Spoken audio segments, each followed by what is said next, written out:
নমস্কারম, welcome to our new video from Kerala. চলো video শুরুতে আগে আমি আমার পরিচয় পর্বটি সেরে নিই। আমি পিয়ালি, চলে এসেছি পিউ পিউ ব্লগ চ্যানেল থেকে।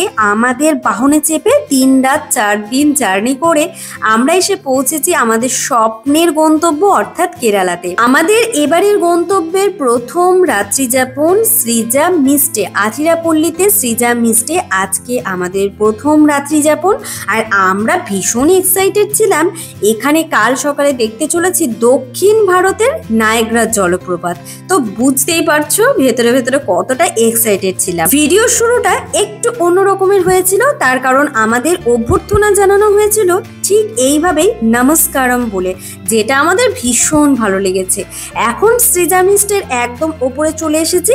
আমাদের রুম, এখানকার স্টাফদের বিহেভিয়ার সবটা তোমাদের সাথে শেয়ার করব। শ্রীজা মিস্টে প্রবেশ করার সঙ্গে সঙ্গে যেটা সবচেয়ে বেশি ভালো লেগেছে সেটা হলো এখানকার স্টাফদের বিহেভিয়ার ভীষণ হাসি খুশি এবং স্টাফরা কিন্তু বেশ হেল্পফুল ছিল। আর সঙ্গে যেটা ভালো লেগেছে ভীষণ পয় পরিষ্কার। এই দেখো রুমে তো নিয়ে যাব, তার আগে আমি আমার যে গুরুত্বপূর্ণ কথাটি সেটা তো তোমাদের বলিনি। আমার ভিডিও তোমাদের কেমন লাগে অবশ্যই ভালো লাগলে কমেন্ট বক্সে জানিও। আর হ্যাঁ, যদি ইউটিউব চ্যানেল থেকে ভিডিওটি দেখে থাকো তাহলে অবশ্যই কিন্তু চ্যানেলটিকে সাবস্ক্রাইব করে ভিডিওগুলিকে লাইক কমেন্ট শেয়ার করে আমার সঙ্গে থেকো। তোমাদের সাথে গল্প কথায় আমি কিন্তু যথারীতি আমাদের রুমের সামনে চলে এসেছি। আর রুমে ঢোকার আগে এরকম ওপেন একখানা বারান্দা পেয়েছি।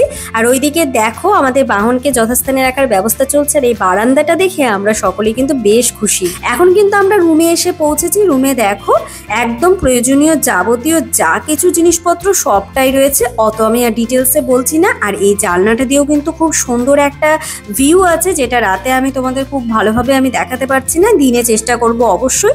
আর এই হলো আমাদের ওয়াশরুমটাও বেশ ভালো ছিল। চলো এখন আগে তোমাদের নিয়ে যাই যেখানে আমাদের ডিনারের ব্যবস্থা হয়েছে, মানে এই হোটেলের নিচেই রেস্টুরেন্ট রয়েছে সেখানে। কারণ বুঝতেই পারছো 3 রাত 4 দিন জার্নি করে আমরা ভীষণ সকলেই ক্লান্ত ছিলাম, তাই তাড়াতাড়ি ডিনার করে নেব এবং সকালে উঠে তাড়াতাড়ি বেরিয়ে পড়বো। আর সকালের ব্লগে আসতে চলেছে বাহুবলী ওয়াটারফলস অর্থাৎ দক্ষিণ ভারতের নায়াগ্রা জলপ্রপাত। আমি জানি আমার মতন তোমরাও ভীষণ এক্সাইটেড।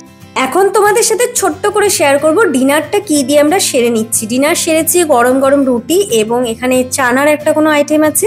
আর মজার বিষয় হলে এই চানার রেসিপিটাকে ওরা বলছে কি কারেলে কা সবজি এরকম কিছু একটা, যেটা আমরা ভেবেছি করলার কোনো একটা সবজি। আমরা তো ভীষণ ভয় পেয়ে গেছিলাম তেতো সবজি দিয়ে রুটি খেতে হবে, তারপরে দেখলাম না, এখানে কারেলে কা সবজি আর করলার সবজি ব্যাপারটা পুরোই আলাদা।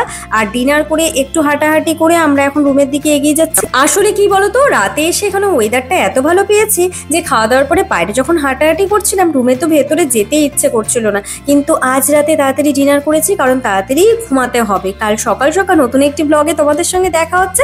ততক্ষণের জন্য সকলেই সুস্থ থেকো, ভালো থেকো, আমার সঙ্গে থেকো।